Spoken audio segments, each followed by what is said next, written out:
The world was changing slowly, and people longed for a light that would not fade. In the coastal city of Patara, in the region of Nicaea in southern Anatolia, a child was born around the year 270. A child who would leave a mark far greater than anyone around him could imagine. His name was Nicholas.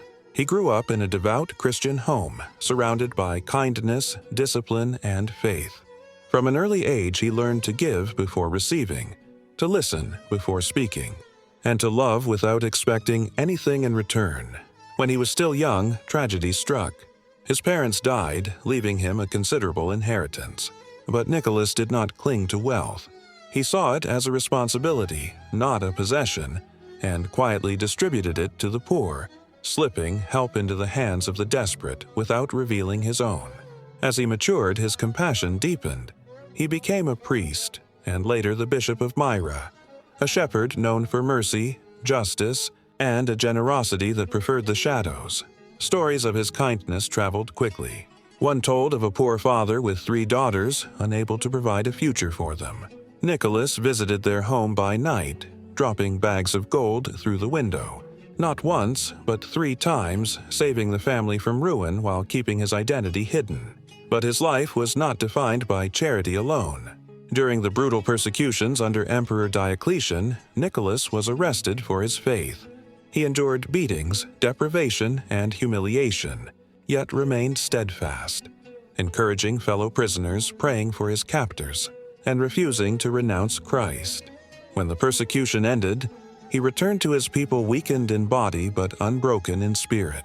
His leadership grew even stronger, marked by humility, courage, and unwavering conviction. In 325, the Church faced a crisis of belief. Bishops from across the empire gathered at Nicaea to defend the truth of Christ's eternal nature.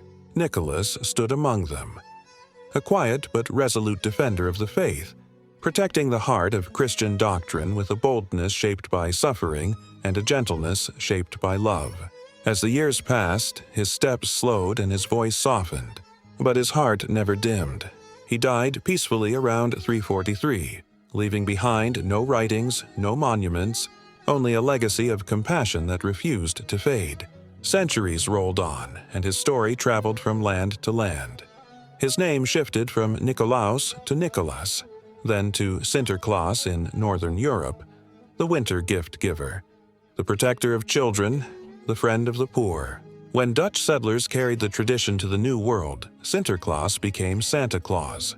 Legends gathered around him: the red coat, the sleigh, the reindeer, the mysterious night of gifts. But beneath every layer of folklore remained the heart of a real man who loved quietly, gave generously, and lived the gospel with open hands. That is why his memory became tied to Christmas, not because of myth or magic, but because his life embodied the spirit of giving at the center of the season. A reminder that true generosity asks for nothing in return, and that light shared with others never truly dies. And so Nicholas of Myra became more than a bishop, more than a legend, more than a symbol. He became a witness to the power of kindness, a reminder that one life, lived with love, can echo across centuries.